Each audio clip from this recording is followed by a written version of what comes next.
बिस्मिल्लाहिर्रहमानिर्रहीम अस्सलाम वालेकुम। बेटा जी, सेवन्थ क्लास की साइंस का 8 चैप्टर हम पढ़ रहे हैं। आज जो टॉपिक डिस्कस करेंगे वो है everyday applications of conduction of heat, यानी रोज़मर्रा की जो एप्लीकेशंस हैं, यानी जो इसके इस्तेमालात हैं कंडक्शन के हीट की, वो क्या हैं, यानी रोज़मर्रा ज़िंदगी में। वीडियो को मज़ीद आगे बढ़ाने से पहले अगर आपने ये चैनल अभी तक सब्सक्राइब नहीं किया तो काइंडली चैनल को सब्सक्राइब कर लें और वीडियो को शेयर ज़रूर कर दिया करें ताकि ज़्यादा से ज़्यादा बेटे और बेटियों तक ये वीडियो पहुंच सके और उनको भी इससे फ़ायदा हो सके, जो कि इस वीडियो को बनाने का बुनियादी मकसद है। बताया हमें इस टॉपिक में ये जा रहा है कि conduction plays an important role in our life. हमारी ज़िंदगियों में कंडक्शन का बहुत अहम किरदार है।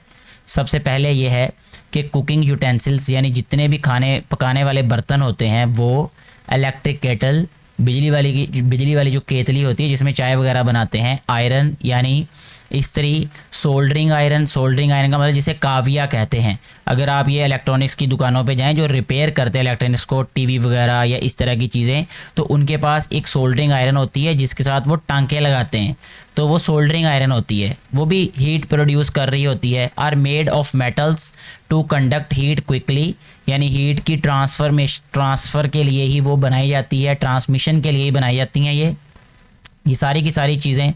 There handles are made of plastic, इन सारी चीज़ों के जो हैंडल्स होते हैं वो प्लास्टिक के बनते हैं या वुड के बनते हैं, विच आर बैड कंडक्टर्स, जो कि अच्छे कंडक्टर्स नहीं होते। Birds have feathers which keep their bodies warm, ये जो परिंदे होते हैं इनके जो पर अल्लाह ताला ने बनाए हैं वो इसलिए हैं कि एक तो वो उड़ने के काम आते हैं और दूसरा इनकी बॉडी को वार्म रखते हैं, यानी गर्म रखते हैं। Because feathers are bad conductors of heat, feathers जो हैं ये बैड कंडक्टर्स हैं हीट के।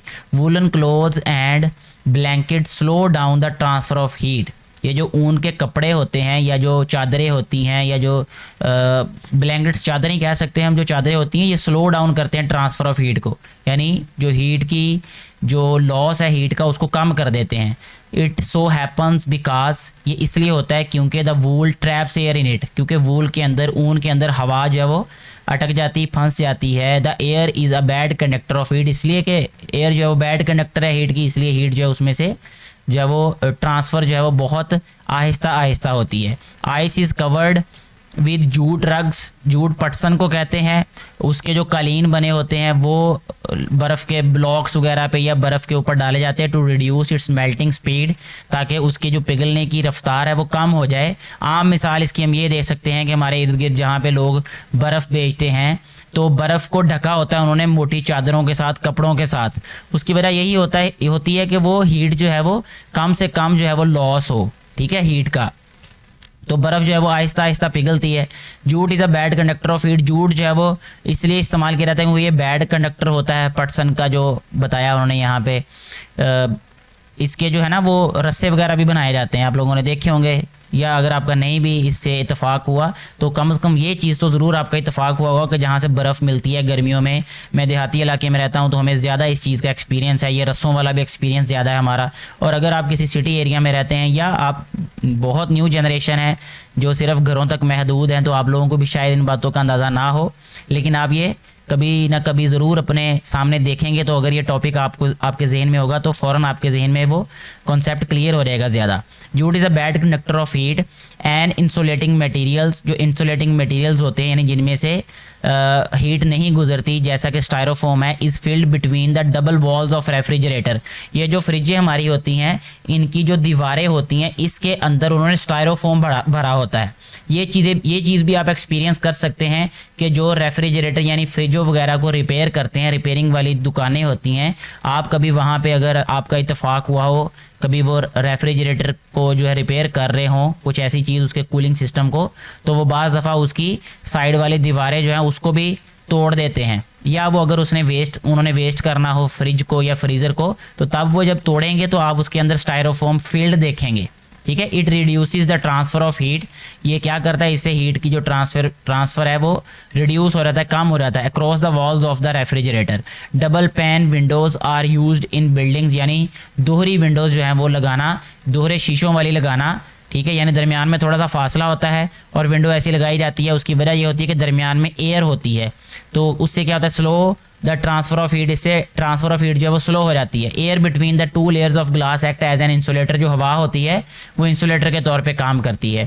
थर्मस बोटल्स यूज़ एयर और vacuum to slow the transfer of heat by conduction.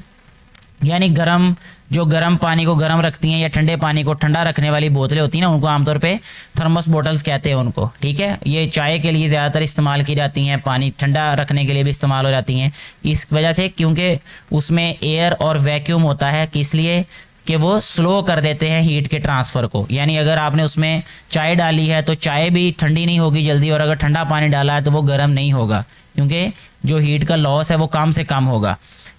इस पर टिडबिट बताई गई है लास्ट के, the plastic water cooler and hot pots have double walls.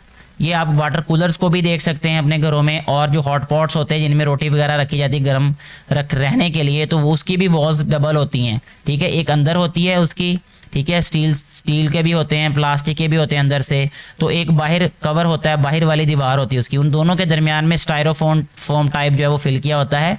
The styrofoam and air between the walls reduce the transfer of heat by conduction. यानी conduction की वजह से ये जो है वो रिड्यूस हो जाता है, क्या, ट्रांसफ़र ऑफ हीट। इसके बाद marble has been used in buildings में, इमारत में ये जो मार्बल है, पत्थर है, इसको इस्तेमाल किया जाता रहा है।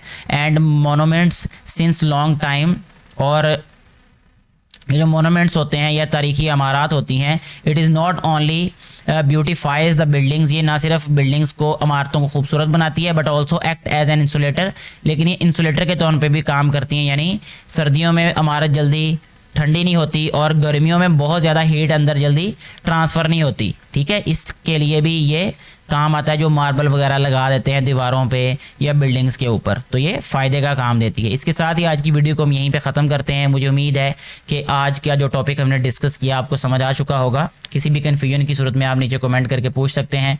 वीडियो के बारे में अपनी राय ज़रूर दीजिएगा। Thank you very much.